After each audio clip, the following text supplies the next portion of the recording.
Hey guys, I'm Mark, and in this video I'm going to try to do manual controls. So with the foot controls, we've got three pedals. We've got the accelerator, we've got the brake, and then we've got the clutch. So A, B, C. So let's start with the clutch because that's what you probably be using most if you're driving a manual car. So the clutch is there for three uses really. So you can use it for changing gears, moving off, and use it for stopping the car as well. Whenever you use it, you want to make sure you're pressing the clutch all the way down. So when you use it, don't press it like halfway down or a little bit down. You want to press it all the way until you can't press it down anymore. And then when you're bringing it back up, it's going to be smooth movements just to the biting point and then smoothly up again. So I'll cover this properly on the next lesson, which is moving off and stopping. And then here we've got the brake. So the brake, you use just your right foot.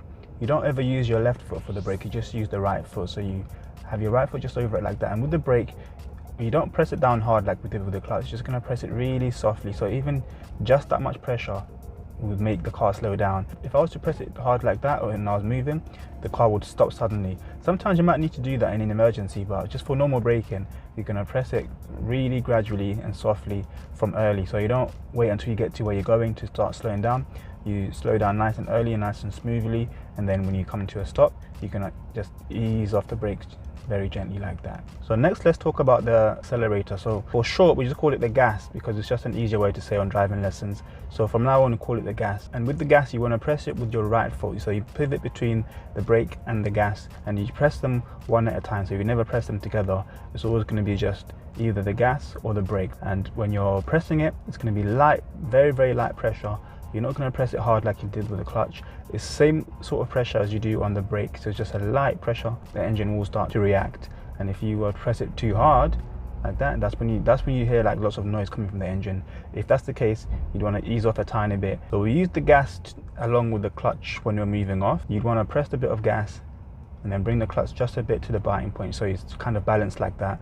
And then when you're ready to move, you start moving and then bring the clutch up smoothly like that while pressing the gas and adding more gas, and then the car would move. This is covered more in detail on the next lesson. So when you're stopping, you would need to use the brake and the clutch together. So you'd brake at first, and then when you're coming to the stop, you'd press your clutch all the way down.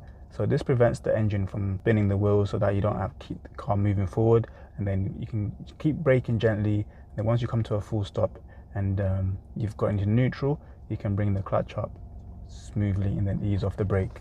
Next, we've got the gear sticks. Now, this is what you're going to use to be changing gears. So this diagram here represents exactly what's going on in the gearbox. So at the moment, the gear stick is just in between 3 and 4, which is neutral. Some cars, I think older cars especially, will have a little end there to show you that that's where neutral is. And here we can just shake it left and right because right now it's moving across the track there. That shows us that it's in neutral, because if it was, let's say it was in gear 1, it doesn't move that much because it's just at the top there.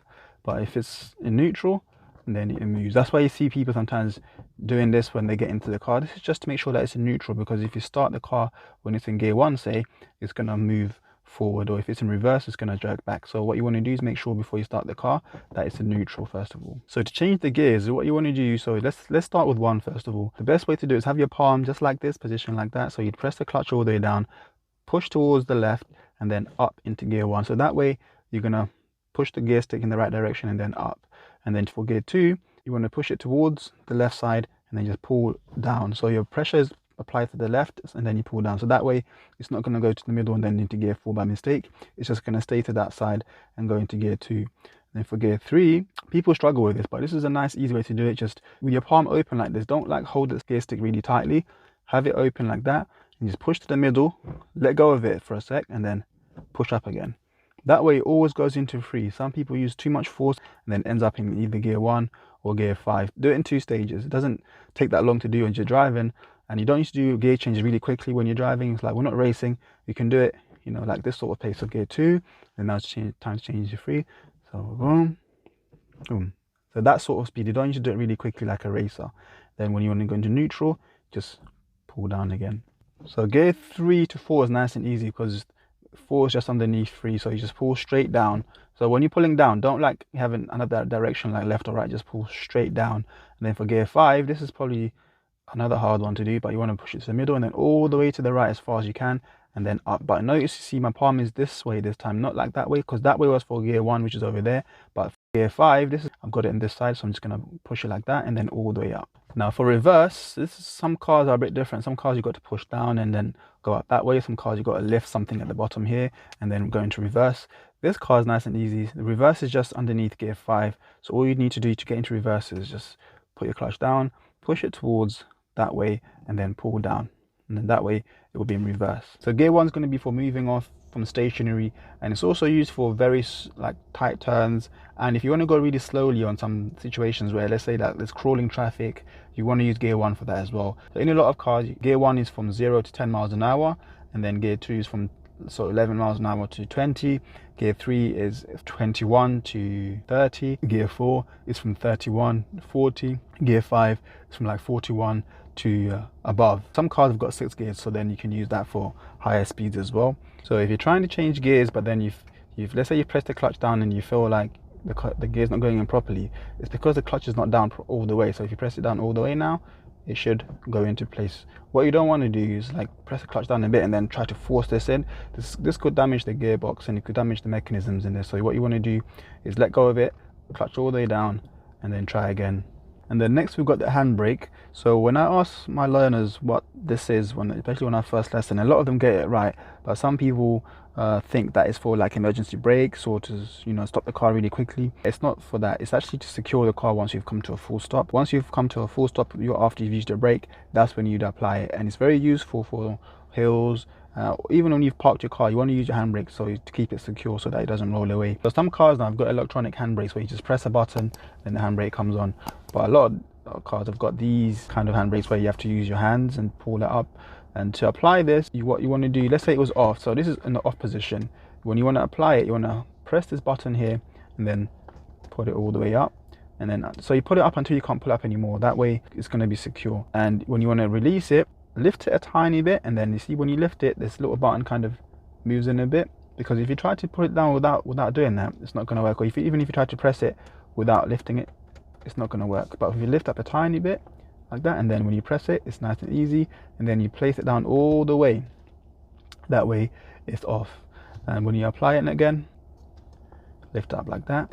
I know some people just lift it without pressing this button, it makes that noise, but what happens with that is over time that's going to wear out the teeth of your handbrake, because there's like teeth in there that hold things together. And whenever you do that without pressing this and you hear that noise, that's the teeth grinding together, and over time it's going to wear out. So on the dashboard on the right there's that red circle light is the handbrake sign. So right now that means the handbrake is actually applied, and then when you release it all the way, it turns off like that. So the car can still move with the handbrake on. Obviously that's not ideal, but it surprises a lot of learners that the car can still move. So when you try to move the car with the gas and the clutch, even if the handbrake's applied, it will still move, and then that will still be on, and then eventually after a few seconds there'll be an alarm going off letting you know that the handbrake's on, so that you can turn it off, because driving with the handbrake on is not going to be good for the car.